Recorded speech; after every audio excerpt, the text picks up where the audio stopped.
I've been reading an article on the Jerusalem Post titled Syria's Civil War Can Only End with Separation. Now, the author of this article, if you go through the article, I can also put the link in the description below. He is suggesting that in order to end the war in Syria, we need to divide Syria on ethnic and religious and sectarian basis.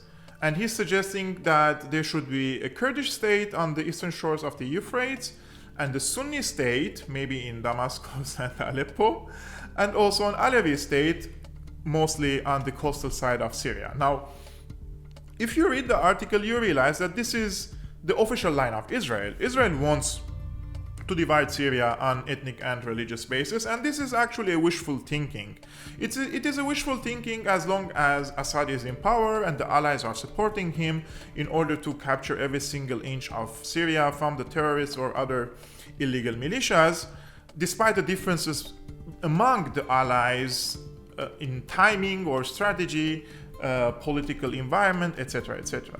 However, why this is a wishful thinking for Israel? For many reasons. I will tell you what are the goals of Israel, for example, in Syria. First is divide and conquer. This is not some sort of an ancient strategy that is no more used. No, it's still valid till today. And only 100 years ago, when the Ottoman Empire collapsed, so the new imperial powers came, especially France and Britain, and they were like, we need to fill the vacuum of the Ottomans. We cannot leave this area empty or give sovereignty to the people or independence, so we need to manage this area somehow. So the French took Syria, Lebanon, and northern Iraq as regions of influence for them and then mandate. And then the Brits have taken southern Iraq, Jordan, and Palestine as regions of influence for them, and they established a mandate over these regions. So despite this dividing the region, this was an artificial borders created by the French and the Brits. And despite that, they were not satisfied. These powers were not satisfied by these divisions, especially France. They tried to divide again Syria on sectarian lines, which this author now is suggesting. This is a very old proposal by the imperialist powers, and now it's revived after the proxy war on Syria, and they're trying to implement it there in order to create a weak and fragile state. The second goal of Israel is when your neighborhood is based on ethnic and religious lines, after dividing them, there is no excuse for the critics of Israel to say, why do you want to create a state only for the Jewish people? Then if you have different states in your neighborhood and they are all divided on ethnic and religious basis, then this gives you also an excuse and a political legitimacy to create or declare yourself as an ethnic state or a religious state only for the Jewish people. So this is, again, it's in the favor of Israel. The other goal is when you damage the national identity of Syria, of Iraq, of Jordan, of Egypt, you're also breaking a national identity that is countering the foreign imperialism in the region. And this is very especially after the Arab Spring, we have seen the rise of the so-called Islamist forces, and they have created a big rift among the societies, and now the people are divided not only on sectarian, religious, ethnic lines, but also the Islamists and the seculars and what also lies among these two groups. Now, Israel as a Jewish state is in this region is also, this is one of the goals, is considered a minority.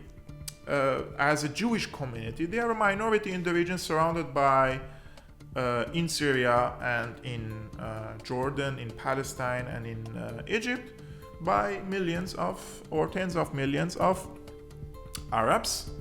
And these Arabs are not only Muslims, but also Arab Muslims, Arab Christians, Arab Jews, and many other communities that lie under the Arab ethnicity, beside the Christians and other minorities and sects.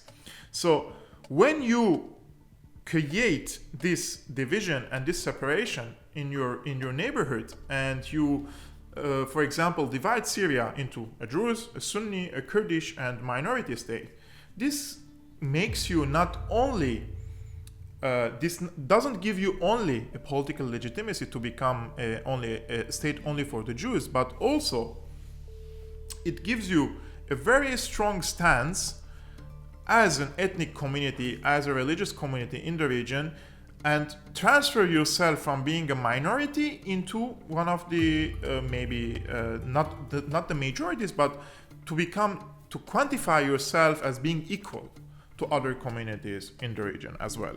Now, why I'm trying to focus on this issue today? Because last week on Thursday, Israel once again attacked Damascus in the middle of the night, which has become a norm, the new normal, let's say, for Israel, that is bombing Syria maybe on a weekly basis. But there are certain developments that I want to mention here, and I think they're important, and we need to discuss each of them separately. Now, from 2011 till 2018, Israel was assassinating through its proxies the researchers, scientific researchers, the military researchers, or intellectuals in Syria, etc., etc. And they were also bombing some sites here and there. And then this campaign of bombing Syria has escalated after 2015, 16, 17. Although ISIS and Al-Qaeda were occupying the borderline with Israel, and Israel hasn't bombed these terrorist groups at all. However, in the April 2018, there was a new development in Syria, where Israel was breaching the Syrian airspace and bombing, and for the first time, Syria gunned down an Israeli F-16, and this was a game-changing for Israel. After April 2018, Israel never violated the airspace of Syria, and they started to bomb Syria only from either the Galil or the occupied Golan Heights, or from southern Lebanon, or from the regional waters of Lebanon. So they always keep this buffer zone between them and Syria, so that Syria would be only trying to gun down the hostile objects or the missiles trying to target Syrian posts in Damascus or elsewhere. And then there was another incident in September 2018 when Israel was again trying to bomb Syria from the regional waters, and Syria fired an S-200 missile, and Israeli F-16 warplanes, they hid behind a Russian cargo plane in order to protect themselves from the missiles. And the Syrian missile, one of the Syrian missiles hit the Russian cargo airplane, and I think 15 Russian servicemen died at that incident. And Russia was very angry of this incident, and they supplied Syria with the more sophisticated S-300 missile systems in October 2018. But since then, Syria never used this weaponry, and there are a few rumors about it. The first rumor says Russia doesn't allow Syria to use these weapons. The second rumor is the Syrians were not satisfied by this weapon system, and they believe that it is not efficient and effective against the cruise missiles of Israel or other sophisticated missile systems. And the third option is, which is not a rumor this time, that Syria wants to keep this S-300 sophisticated or let's say more upgraded anti-air defense system for if there is an all-out war against Syria. And if you study the history of Syria, and especially the civil war in Lebanon, and when the Syrians engaged in the war against Israel, it was always obvious that Syria always keeps some of its strategic weaponry for such a big wars. It doesn't use them in, let's say, one or two single or two like raids per month against Syria. No, if there is a big all-out war, then Syria would use this. So, but the update is last Thursday. During the past period, Syria was, if Israel is shooting, let's say, 10 missiles, I can guarantee you for sure that 8 of them are always destroyed by S-200 or Panzer S-1. And even the S-200 are upgraded by Syrian engineers, and they are a new technology and software systems were added on them. And I think they are still good in such warfares. So this time Syria didn't only shoot against the missiles of Israel, but also shoot one of the missiles that followed an Israeli F-16 over the Lebanese airspace all the way to southern Lebanon, and then the Israeli, let's say, warplane maneuvered and escaped the missile and went to its airspace in Israel, and the missile of the Syrians fell in southern Lebanon. In my opinion, this is an important development, and we need to take into consideration the military aspect of it. This is a political message to Israel, but also at the same time it is a change of the equation of the battles between Israel and Syria.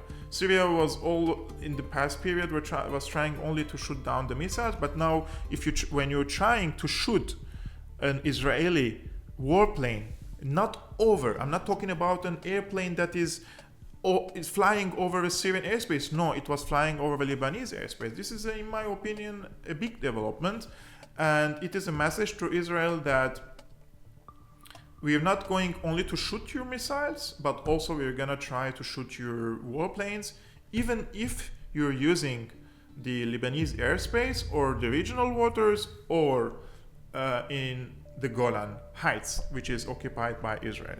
So I believe in the next few weeks we will see further developments, and we will see if Syria is determined to follow the Israeli warplanes, which is illegally, of course, bombing Syria, and nobody is condemning or talking about it, and it has become some sort of a new normal for the international community, and no state is condemning this, and not even the UN Security Council, despite the consistent and continuous pleads by the Syrian side for the UN Security Council to condemn the Israeli aggression on Syria, but Israel is always hiding behind the American veto, and sometimes they claim that they're bombing Iranian posts in Syria, and always they have excuses to bomb Syrian territories. I just want to finish this episode with a very short historical lesson.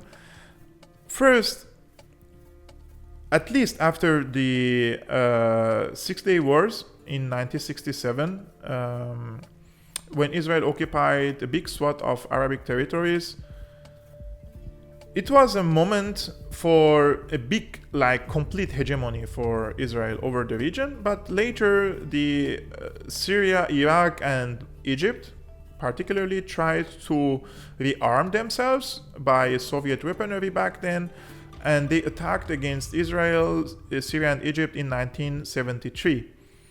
But Anwar Sadat back then, he betrayed Syria and he stopped the warfare in the middle of the war, and the Israelis focused all their forces on Syria, and they kicked them out again from the Golan Heights, although Syria was very close of liberating entire Golan Heights, and they kept only Al Quneitra area. Since then, Israel knows well that in order to preserve its complete hegemony over the region, you need to destroy or sideline 3 competent armies. One is Egypt, and they sidelined Egypt by a peace treaty in 1978-1979, Camp David Accord, and since then Egypt is completely out of the equation of the Arab-Israeli conflict. 2, Iraq. Although Saddam Hussein was an arrogant personality, a mad person who inflicted a very big damage in the Middle East and the people of the Middle East, and the pan-Arabist strategy to unite the people, but still his army was strong enough and capable enough, and they destroyed the Iraqi army in 2003 and dissolved the entire army, and now Iraq is a failed state. And in 2011, they launched the regime change war against Syria, and they called it a revolution. And they started it by, as I mentioned at the beginning of this video, by assassinating the scientists of Syria. So it makes you wonder who is behind it. Who would be except Israel, right? And now we have reached a point where Syria is trying to recover. So Israel wants to keep Syria in its place, and by further encouraging sanctions and deterioration in the economic conditions in Syria, etc., etc., because the recovery of Syria would bring back Syria in this equation. So they want to keep Syria out of this equation. So this is the strategy of Israel in the Middle East. So this was all for today. Guys, I was checking the statistics of Syrian analysis, and I believe that Syrian analysis is shadow banned by YouTube. It's like we're almost 32,000 subscribers, and videos is not reaching to most people. And the vast majority of the people who are watching the videos are not subscribers. So if you are watching this video, please check in at the bottom if you click on if you are subscribed or not, because some people are being unsubscribed or without them knowing it. Please check. It really helps me when you subscribe and hit the like button and share it on your social media platforms, of course, if you want it. It really helps me. And also I am posting books in the description. You can these are affiliate links, but it will not cost you anything. These are books that I have read, and I think it's also important for you to read. And you can also become a patron. It will only cost you $2 per month to buy me a cookie. But it is a very big help for me in order to continue and bring to you my honest and independent work. I will try to upload at least 2 videos per week for you, depending on the hot topics, let's say, because also I think there will be further development now in Eastern Ukraine and Russia. So I'm not a big expert about it, so I will try to host someone to speak about it very soon. Let's say inshallah. Yalla, see you in the next video.